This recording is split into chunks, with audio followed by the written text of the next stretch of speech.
Hi everyone, this is going to be a short video. It's just to get into a familiarity with some of the muscle groups and kind of systematic engagement that is required to get into crow pose. And then at the very end, I'm going to give you just a little extra bonus to play around in your crow pose if you already have a crow pose.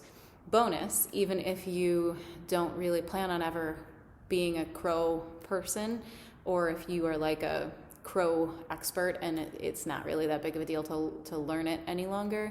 Anytime we're prepping for crow or even other arm balances, it's a great core workout.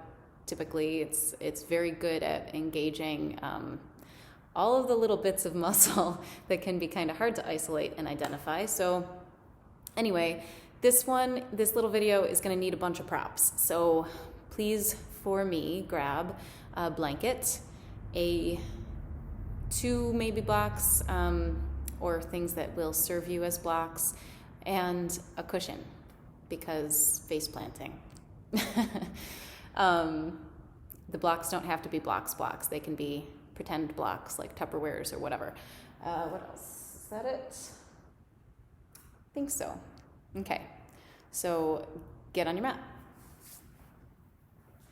So this isn't a class, so hopefully you will have warmed up a little bit. And we're going to start in a Malasana pose. Malasana is different for everybody because it's kind of incorporating all sorts of different body systems that are highly symmetrical and unique in all bodies. So maybe your toes are more forward, maybe they open up a little bit to the sides, maybe your heels are lifted. Any variety of those is fine. But start to sink the tailbone down, head rises up. You can have your hands at your heart, you can have your hands on the ground, whatever works for you. We're just going to start to open up a couple muscles here. Maybe rock a little forward and back. Hang out here, breathe. Good. And then we're going to start to move into some core warm-up. So starting with downward dog. Get into that position where your spine is long. And maybe wag up your tail a little bit. Hair back. Start to notice how your body's feeling and get ready to let go of your perfectionism. Good. Now lift the right leg to the sky, bend the knee, draw it forward towards the belly, and just pulse here. So the knee comes towards the ground and then back up. Good. And now take that right knee towards the right elbow, keep pulsing. Try to really use the strength of the arms and the shoulders too, but really emphasize that pulling up and in of the low belly. Good. Take this knee across to that opposite elbow. Good. Downward dog.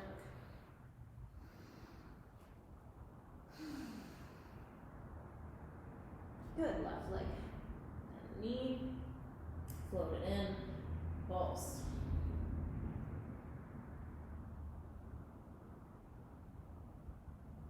Good. Same side elbow.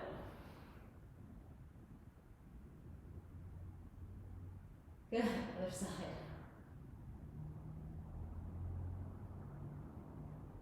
Good. Downward dog.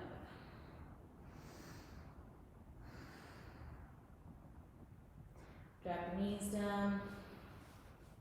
Sit back on your heels, grab your blocks.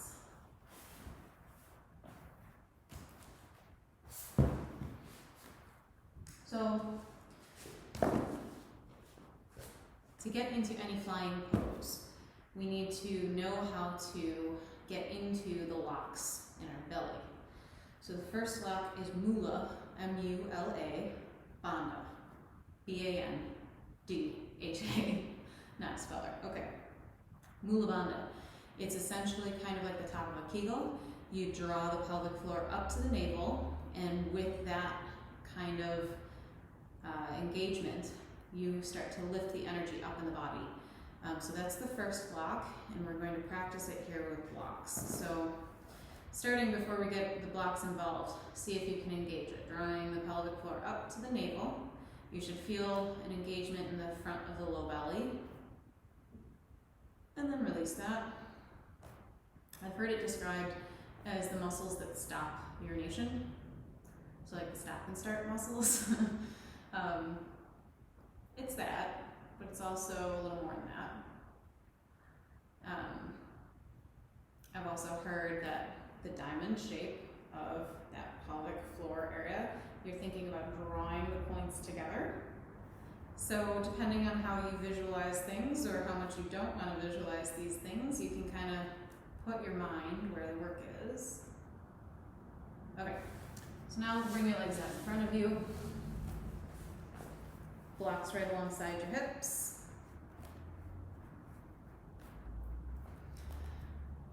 Inhale. On the exhale, see if you can lift your hips up. Good. Bring it down. And then again, try to use the pelvic floor. So I know that you could probably muscle it all into your arms and just, use your bicep strength and whatnot, but try not to do that. So think about the pelvic floor lifting towards the navel and then lift up through the hips and try to notice how that makes it feel a little bit lighter in the arms. Good. A few more times. Good. Now, cross-legged. Blocks may become a little higher, or maybe they stay as low. Inhale. Exhale, see if you can lift the hips. Now see if you can lift the feet. And back down. Now if you have a lotus practice here, you can use that to keep yourself a little bit more contained, but don't mess with your knees if your knees aren't in the mood to do it. You can do half lotus too. Think inhale. On the exhale, drop up. Keep breathing. Good. Hold it for one more breath. Keep drawing the pelvic floor up to the navel. Good. Let it go. Let's do that one more time. Soften the shoulders. Good. Hands down. Think about the pelvic floor, because it's great to think about. And then up. Keep the breath moving. Now, I had a student once could not get into crow for the life of her. Then one day I noticed that she was kind of resting bitch facing while she was doing it, and she smiled and she popped right up. Don't waste your energy on misery. Spend your energy on engaging what the work is. Good. Let the blocks go to the sides. Pop your legs out in front of you. Okay. A student favorite. Every time I do it in class, I get these looks from people like they're gonna chuck their blocks at me. Get your blanket ready. The reason why this is super helpful, this particular movement, is because it doesn't let you cheat, at least very much. Fold the mat so that it's kind of at a rectangle, and also fold the blanket so that it's kind of a rectangle. Kind of like that. Okay. Hands on the mat, knees on the blanket, table position. So everything's all stacked up. Fingertips are important here. Press into, so these knuckles, with my chipping nail polish here, these knuckles should stay grounded the whole time. Okay. Lift your toes. Send the blanket back. And then forward. Back. Forward. Keep breathing. Good, let's do it twice more. Good. Now toes. So heels are lifted, toes are up. Or the toes are down, heels are lifted. Toes are down, heels are up. Hope I said that. Okay. Send the blanket slowly back. Breathe. With the strength of pulling the pelvic floor to the navel, draw the knees back. See if you can touch the knees towards the elbows and back. And then up. And back. And then up. Keep breathing, keep going.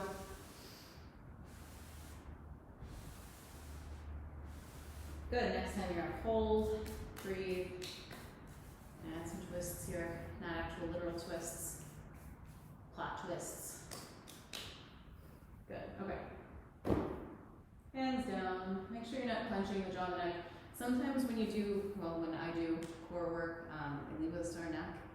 It's because we're putting work where it doesn't belong. So every once in a while, check in, relax your jaw, relax your neck, make sure you're not kind of clenching. Hands down, toes back. Now here, left toes come off the mat, right toes come out to the side, in, up.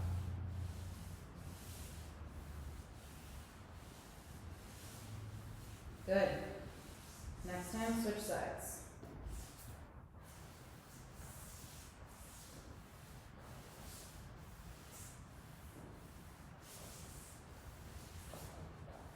Good. And then, back and forth.